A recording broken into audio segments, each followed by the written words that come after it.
Da-na-na, da-na-na. All right, let's go ahead and get started. Once again, my name is Keith Whalen.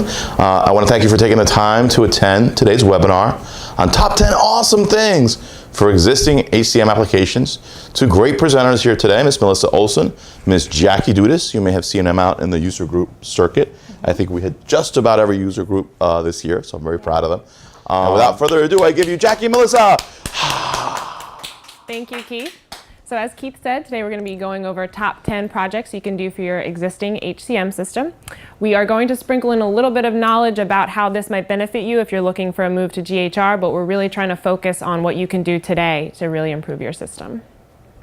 Okay, a little bit about us. If this is the first webinar you've attended or you've heard about how great our webinars are and you decided to join, we are a full-service M4 Lawson implementation partner. Everything from upgrades, implementations, process, re-engineering, any types of support that you may need. We've recently gotten into the managed services space.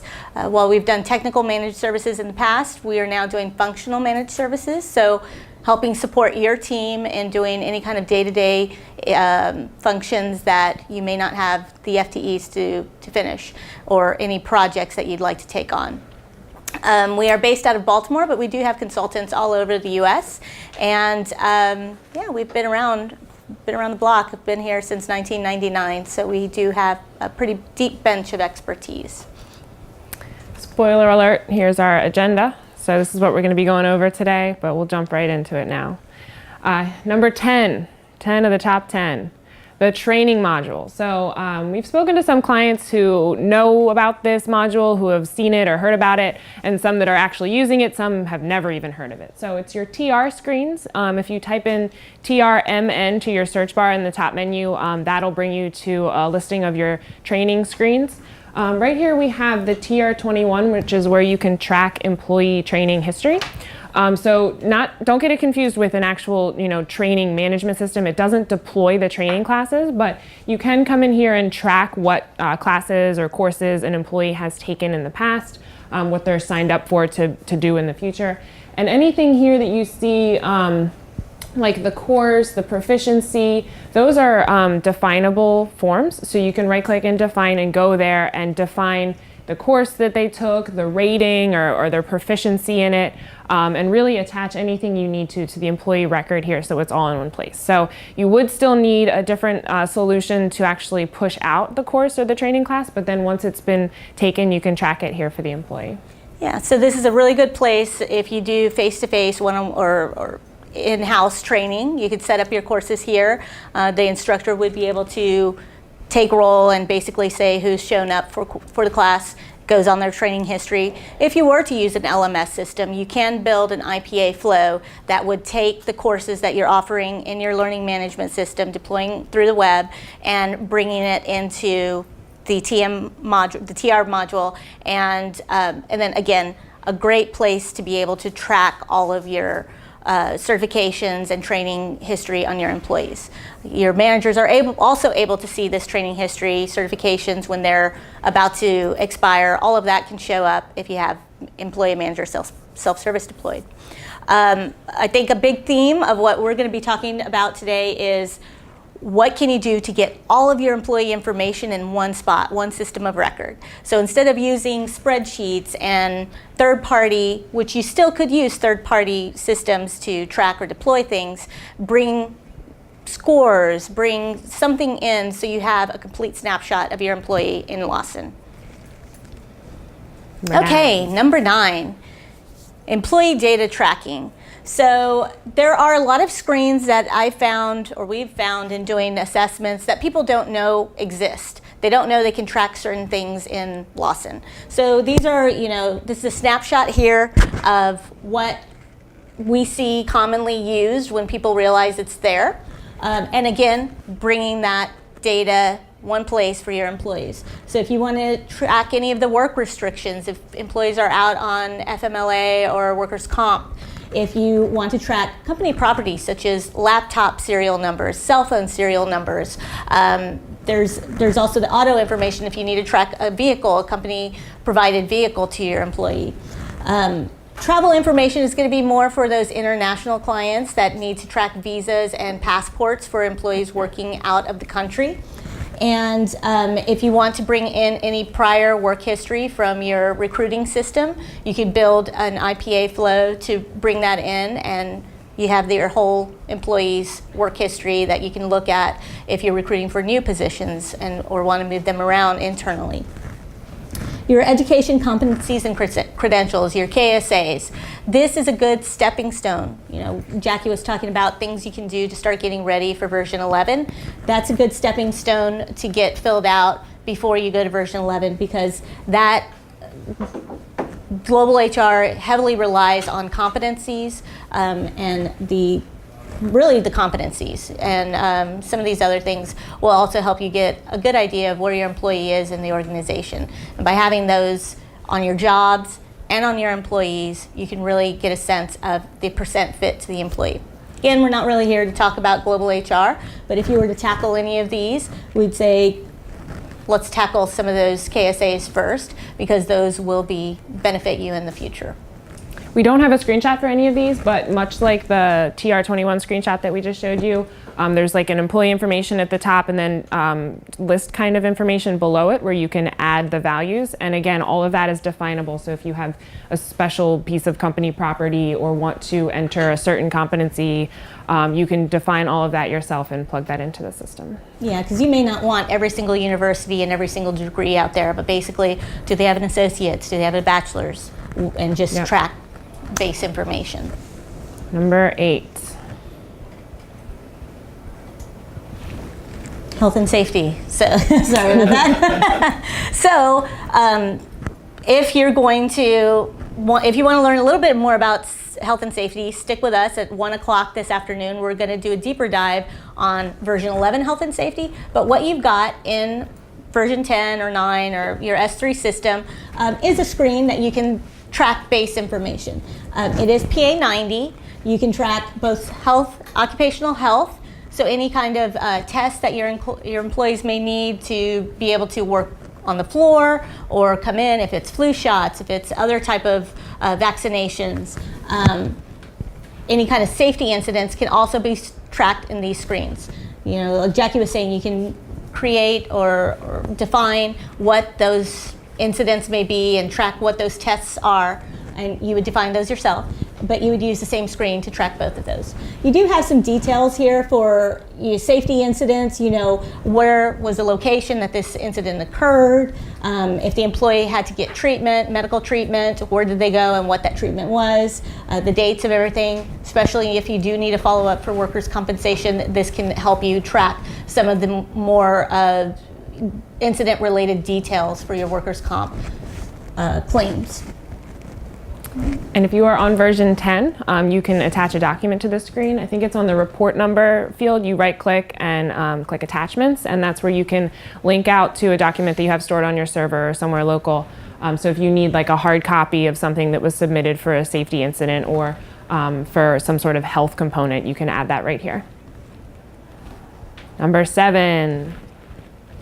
Actions and action reasons. We have a little delay here. Okay, so in S3 right now, your actions and action reasons might be a little messy. Maybe you have them down pat, but we're going to talk about what you need to do to clean those up. So we're talking about your PA 50 screen where you set up your actions and your PA 57 where you set up your action reasons.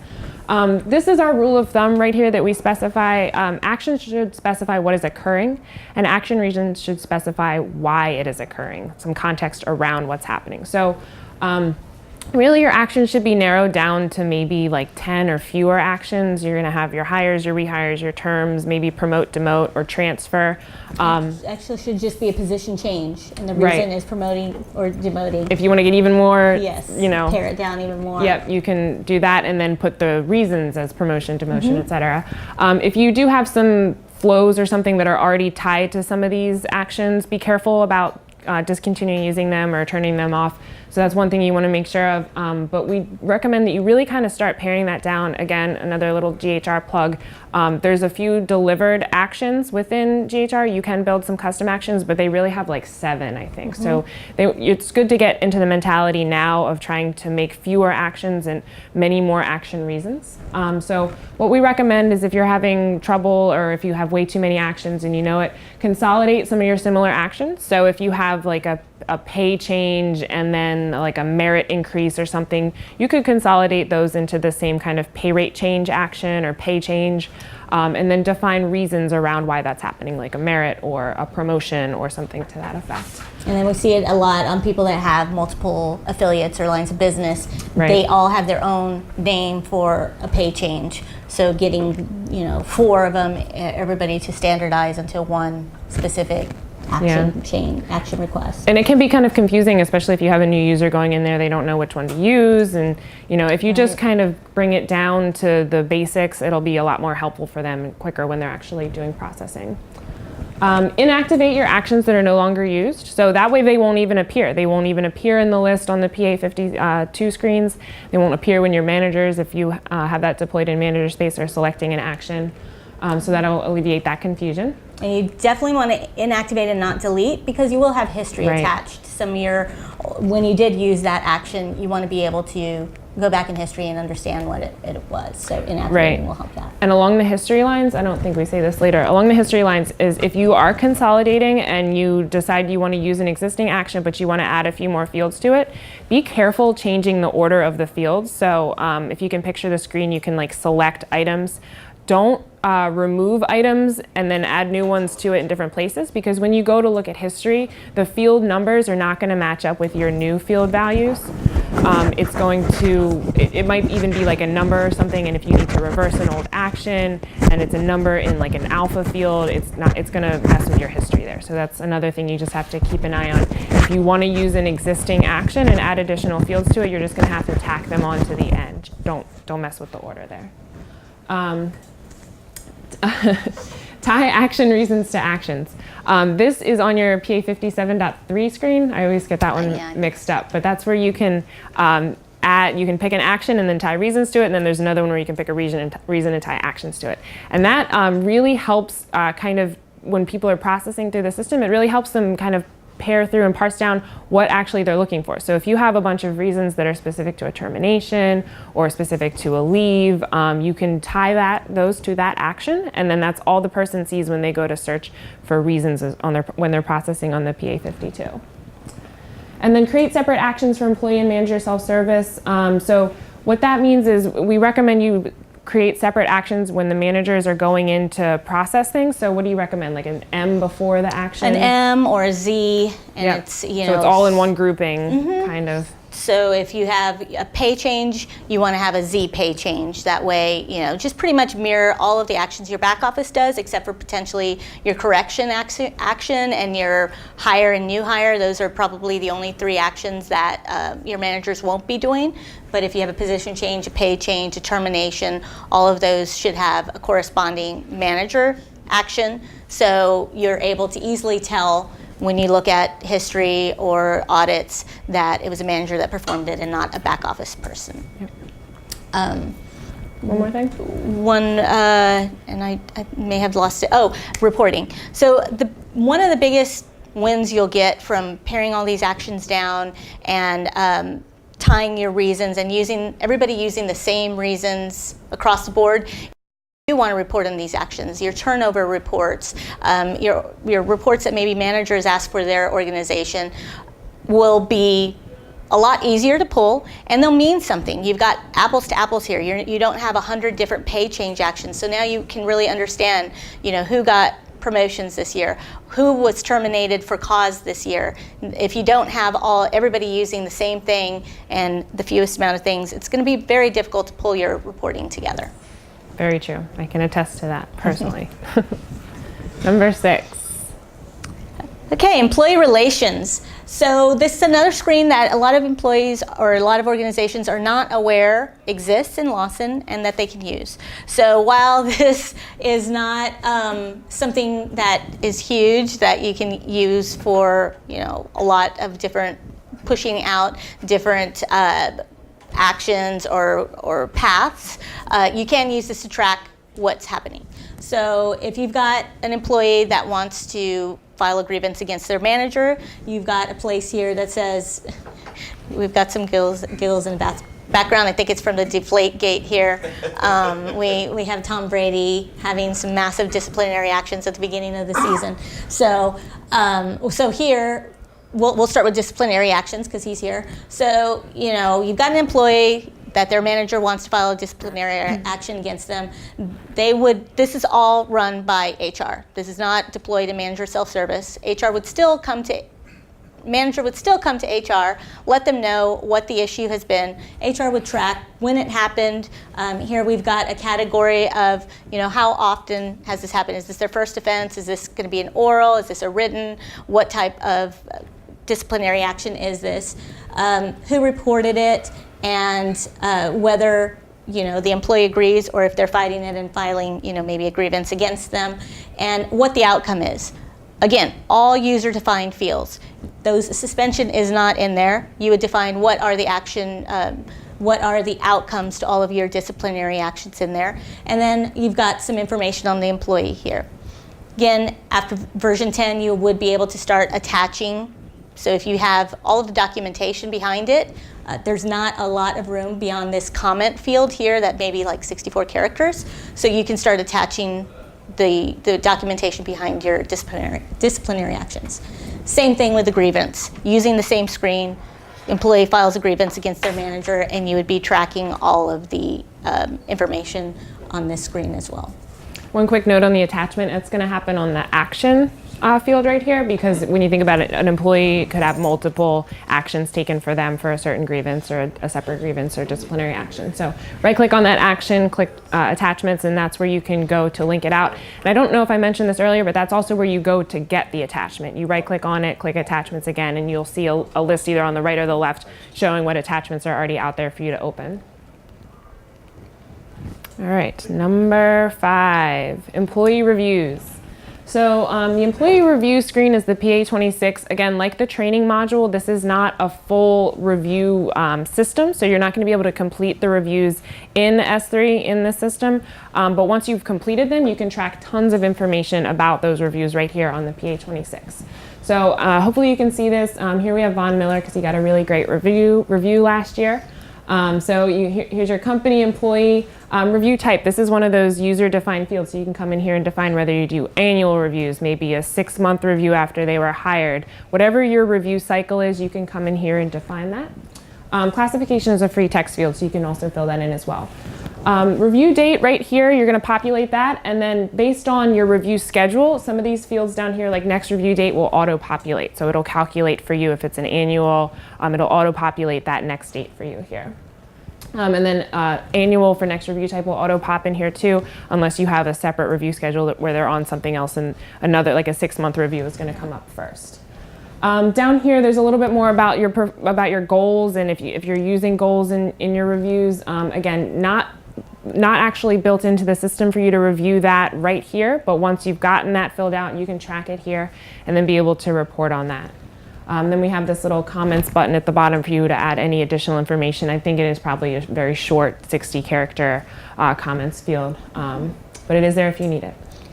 And if you deploy it in manager and employee self-service, the manager will be able to see that next review date right next to their direct reports. So they are always aware of when the next review date is. If they've gone over and have not submitted a review by the due date, it turns red and lets them know, hey, you're late on getting your reviews.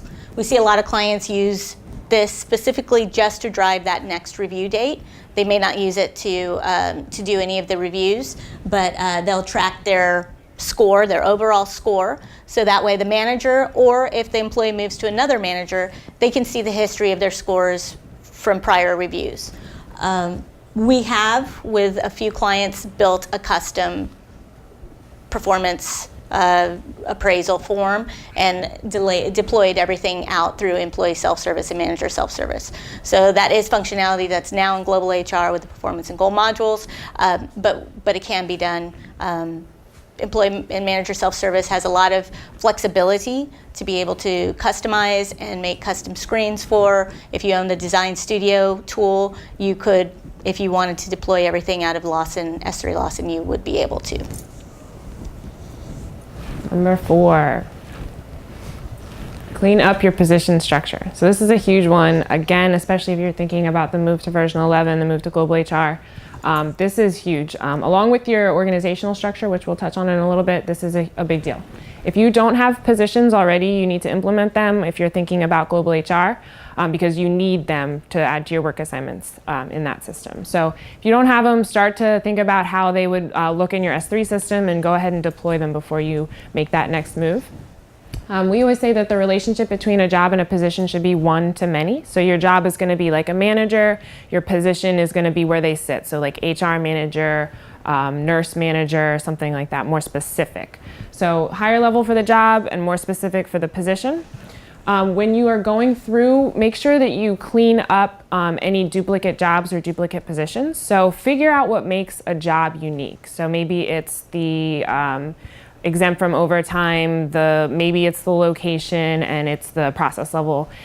Make that what you really make your jobs about, combine all those fields and figure out where your duplicates are, and then you can eliminate any duplicates, tie your positions to the jobs you've kept.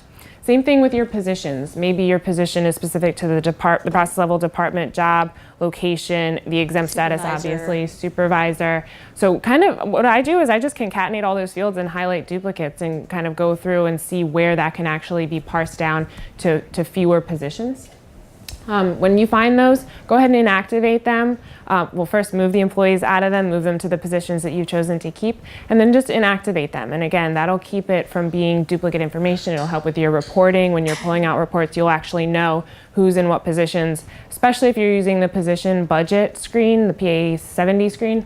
That'll really help when you're tracking who's in what position, what your headcount or FTE is here. And then one thing I think they could think about, and I don't know, you might have some advice for them on is effective dating this new position.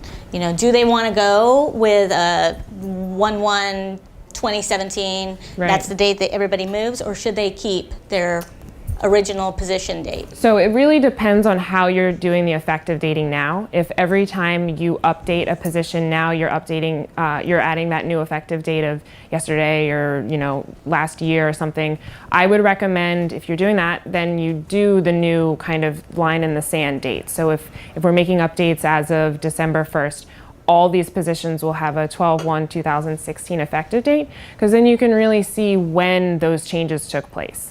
If you're not trying to track that position history and you're still using like a 1/1/1900 or 1/1/1950 date, as if your positions were that way since the beginning of time, you can choose to continue doing that, or you can choose another line in the sand date to say, okay, this is the point when we made all these changes. This is why so-and-so was transferred, even though it was really more of a position update kind of thing. So depends on the organization, but yeah, that is a good point for effective dating.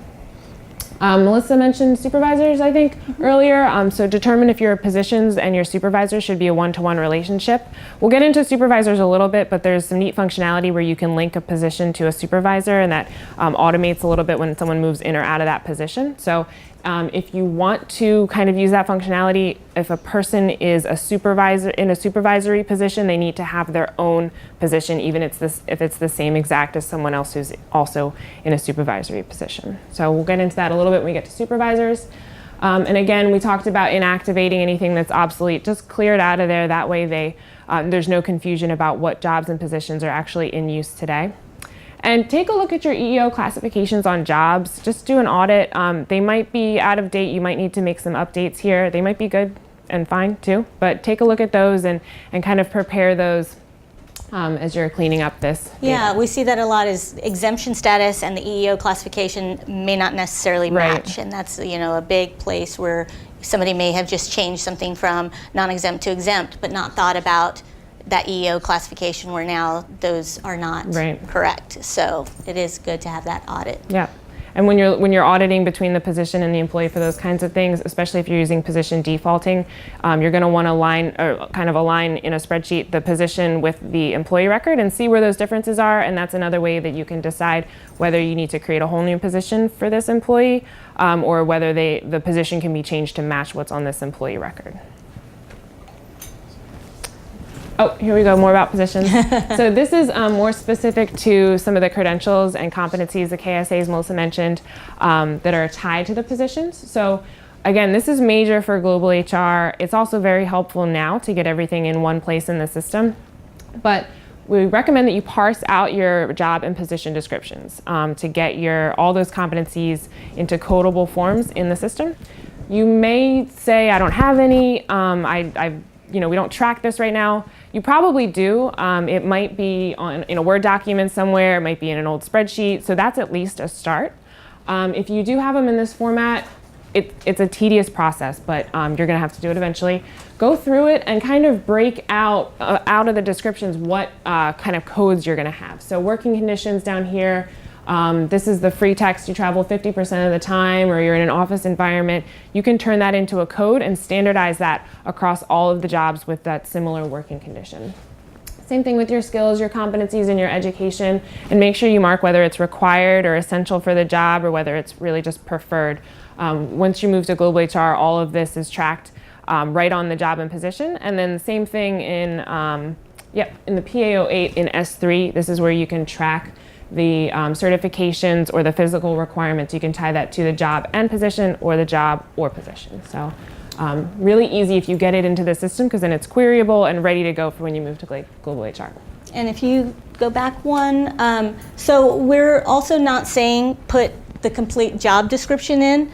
There is a job description screen in Lawson, and we don't have it listed here because it's terrible. It's limited. It is. I hate that screen. I shouldn't say hate. Hate's a strong word, but there's it's strongly disliked. So it's just too much work and not enough payoff. So there are a bunch of function code lines with maybe 32 characters per line. So if you're trying to take, and this is a relatively short one, if you've got a big job description in there and you're trying to put it into that job description multi-line type of thing, it's going to take forever. And then you're not even going to use that to convert into Global HR. So don't worry about using that job. If you're using it already, fine, no harm, no foul. But if you're not using it, we're saying, these pieces, these KSAs and competencies are really important, because you'll be able to use that for your recruiting, as well as understand where your employee fits in your organization right now, and again in the future when you move to Global HR version 11.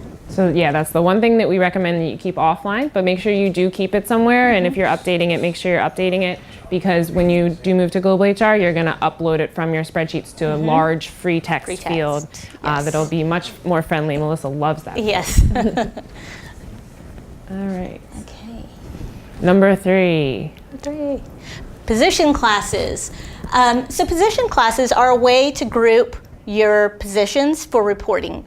A lot of people use the job families, job classes, so they can kind of bulk those. A lot of people are not aware that you can do that with positions. So say you have to run reports every month and say, who are my managers?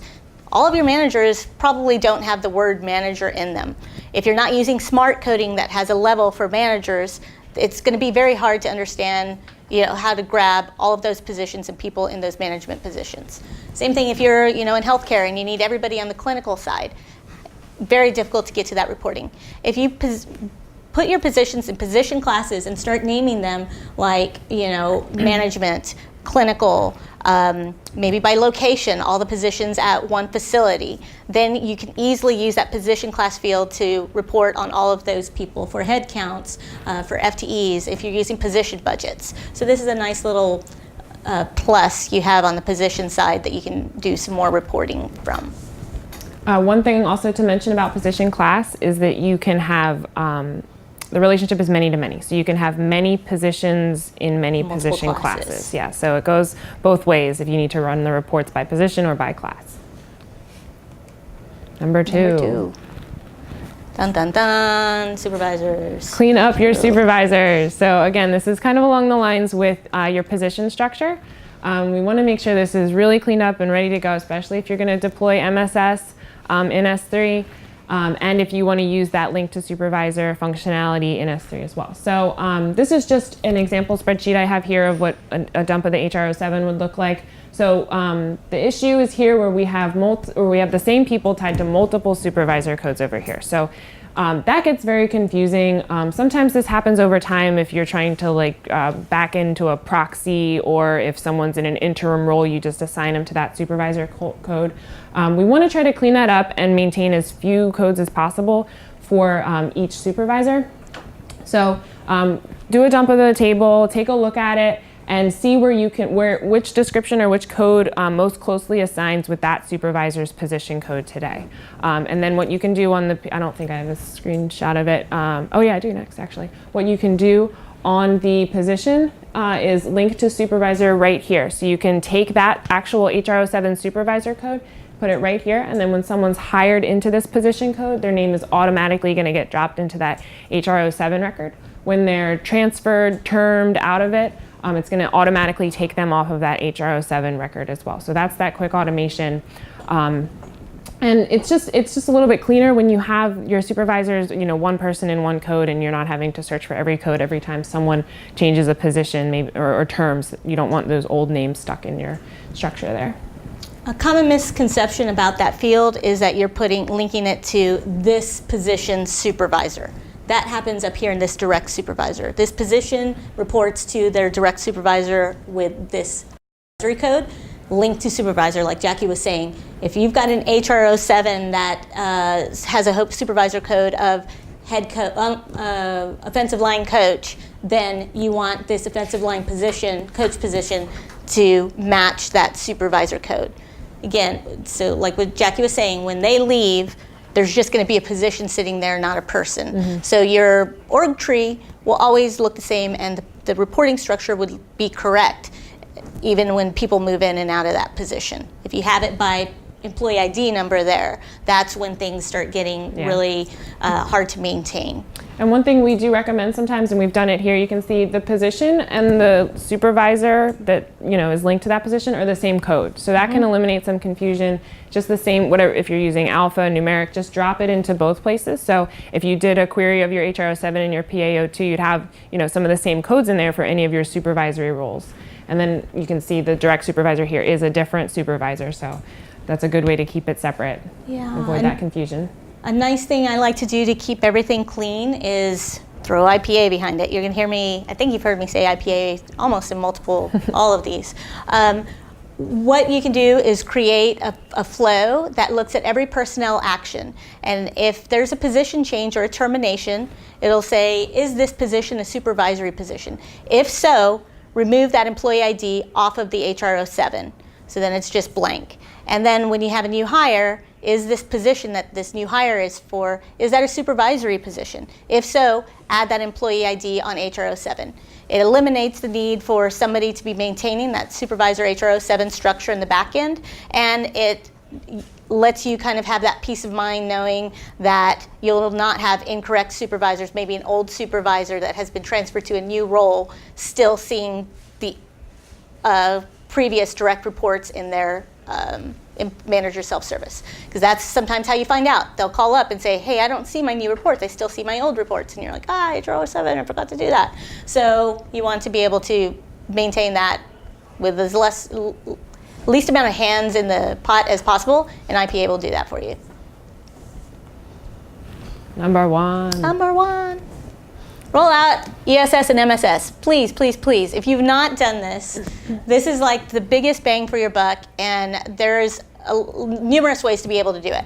So, maybe you're not ready for people to be touching their name change and managers doing terminations. They're used to coming to you in HR to do that. The workforce is going to be changing very soon. We've got a lot of millennials that are coming up through the ranks, and they're used to being able to do everything they want online, getting to their information, online in a snap. The older workforce that's used to being very dependent on HR, calling HR to do everything for them, will be retiring in the next 5-8 years. So to get your organization ready for the new workforce and get yourself ready to be able to support that, I think, rolling out employee manager self-service is one of the biggest things you can do. Again, view only. Let them see their information. It's not going to hurt anything for them to see, what organization they belong to, who their manager is, what their pay rate is. Managers be able to see their direct reports, see emergency contact information, see the items they call HR for all of the time. And then slowly but surely allow them to start doing things in the self-services, letting them change their name. Use your IPA to support that. Anything you're afraid that they're going to mess up, put in a flow behind it to either validate something or let you approve it in HR, or let their manager approve it if it's something that the employee is doing. If it's a name change, don't let it go through until you have some documentation, and so it just sits there pending for you until they bring in or email the documentation to you. So I think this is a huge win that a lot of people are nervous to roll out, but will give you, a lot. It will free up your HR department's time to work on other projects or pending implementations if they've got 50%, 75% less phone calls and emails that they have to field that ESS could take care of, or MSS. Some of the new functionality that's come out in the version 10 release is going to be being able to print your annual remaining balances. So if you're using absence management and you've got your rolling or your absence balance, it would normally just tell you what's left for as of this paycheck. This will let your employees know through the end of the year or through the end of whatever your absence year is. It will let them know what they can borrow against or what their final accrual will be. And that's a nice thing. And then you're able to set up these payroll lockouts on the employee side. So if you have employees doing address changes, W-4 changes, and direct deposit changes, you can actually set up the times that you want for payroll to run, so they will not be able to make any of these changes. So all of those changes affect your payroll. So you can say what date is the dates it'll be and through the time. So maybe it's 6 o'clock on a Thursday evening through 8 a.m. on Tuesday morning, that you don't want any of these things happening because there's some sort of a payroll process going on. You can define all of that on HS 18. So the breakdown. What are we really saying? Utilize your existing functionality. So again, the moral of the story is get everything online, get it in the system today so that your reporting is going to be much easier. You've already done some cleanup, so whenever you need to extract, and if you're moving to the next system, you can upload it easily to there. So one of the other things we recommend is that you familiarize yourself with all standard reporting. So that's like your 200 listing, your 200 series, all those listing and report screens. There might be something out there that you didn't know was out there. And that's canned out of the box, ready to go for you, so you don't have to get a custom report or try to use add-ins to get that to work for you. So go to your HRMN or any of your menu screens and check out the reports that are already there for you, or you can go to Info Extreme and download a list of form names for yourself there. And then use that same list of delivered forms to learn about new screens, or to see if there's any screens out there that are old but you didn't know existed before. If you're on version 10 or about to move to version 10, learn about the differences in functionality, because some of those little gems that Melissa just mentioned are really awesome. It's really awesome changes, really great functionality that maybe will be that extra push to get you to roll out employee self-service or something like that. So learn about those differences. If you have Smart Office, allow your end users to use it. Get that rolled out for them, get them ready, because the user interface with that is very, very similar to Global HR. So it's going to get them kind of used to building those different icons on their Canvas is the new user interface, is what it's called. So it's going to get them used to logging into that client that's on their desktop. And it's a little bit smoother, especially I think on the financial side, a lot of users use it there. So it's quicker, I think. And then lastly, we've said this before, maintain all of your info within your Infor Lawson applications. It's easy for reporting. It standardizes things if you have it built-in codes. Really just makes your system kind of talk to each other on all ends through all of the HCM modules. Yeah. So, do we have any questions? I have some questions. Oh, okay. I have some questions. Come on in. I'm going to make sure that people get contact information here in case they need it before I block it. But with the notable exception of the self-service modules, most of these are projects you could really do yourself, right? Tackle one at a time. They don't require massive footprint. It's not like you're inflicting change on the organization. You're just sort of cleaning up your back end, right? Yep, that is correct. And then as far as ESS and MSS go, that probably, it can be a little bit more effort, but it also lends itself to maybe one piece at a time. Tell me a little bit about that. So I don't have ESS, MSS. Right. I shouldn't go big bang, right? Or No, should I? I mean, you can if Okay. you have the resources to be able to support that. But we've done it to where we pilot back office users. So HR, finance, IT, people that are used to working in Lawson, understand Computers. computers. We have them pilot it, and usually any kind of questions or issues they have come out. So we're able to build that into a training program and change things up. Maybe there needs to be some sort of customization to make things easier to understand, or a label just needs to change because it's kind of weird. You're not quite sure what data item needs to go in there. So we find that pilot to be nice, and then we roll it out facility by facility or organization unit by organization unit. Sometimes it's all administration, and then if it's healthcare, all clinical. Sometimes, again, by building, by just different ways to do it. Manager self-service, same thing. That one, it's usually view only. Everybody gets a chance to view their direct reports, and then start piloting different groups to do the personnel actions, because that is a very scary thing to let go of. And I would not suggest doing it out of the box.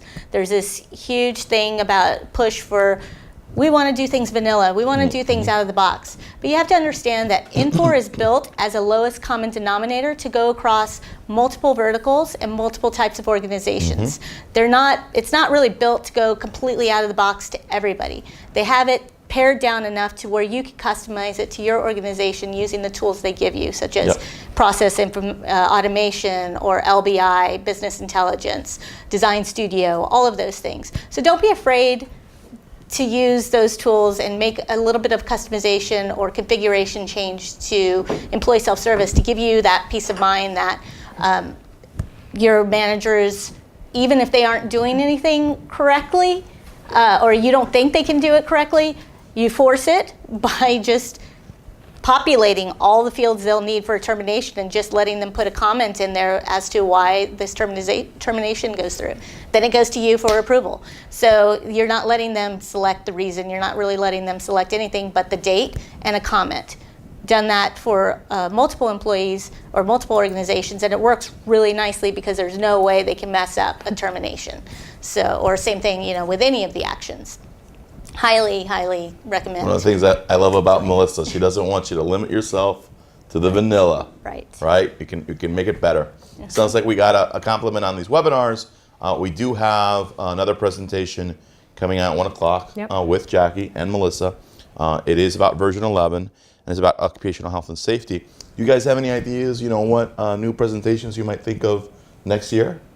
Anything in the plans? Anything in the works? So I think, I'd like to do some more around road mapping to global HR. So, we've done a lot of what is global HR, what can you do to get your system ready, but what does it actually take to implement? We've done a little bit of that in some of our presentations about how many FTEs and resources you may need, but I'd like to go a little further in. More in the planning. More in the planning. We've been doing some assessments for people pre-GHR, giving them, the project plan and how many resources they're going to need and basic scope of work, project charter. So, what can I take from that to help you guys understand what an undertaking it is to implement version 11. Jackie and Melissa are very passionate about GHR, and they hope to see a world full of global HR customers because it's where you're going. This is version 11. It's already here. It's essentially it's not really an upgrade, but in pricing for Infor, it's considered an upgrade. So it's easy to access. So it's not, just kind of pie in the sky. It'd be nice if we had it, but we can't really use it. Yeah, This is you can what- go get it. You where can go it's- get it's it. And you where can it's use gonna go. little parts of it too. You don't have to implement all of it at once. So I think another good webinar topic is each one of the little modules. We're going to start building out presentations for each of those. And in addition, we can roadmap you to build out each one of those modules. So I forget which ones they are. So obviously, Performance and perform- goal. Well, she's talking about the global HR ones now, I think. Right. Oh, Oh, no, gosh, you're both- talking. all of them. Okay, Yes. all right, so okay. Talent Oh, right. management and global HR. Yep. Okay. Not the same, but kind of the But same. you're talking about like, there's something called employee relations. Yeah. We're doing health and safety health and today at 1 safety o'clock today. Employee Eastern. relations, there's a position budget manager. Position budget manager. Yeah. That's some fun stuff, right? Yeah, that is super Hopefully fun. we'll have a webinar on that next year. And compensation, we just did yesterday, Yep. so that's Yes. going to be out on YouTube if you missed it. Yes. Compensation Performance and management. goal is out there on YouTube today. So I want to thank Melissa and Jackie. Wonderful presenters, wonderful presentation. Hopefully we continue to have them participate heavily in the user community and you get to see them in person and ask them all your questions. Thank you for attending. Hope to see you next time. Thank you.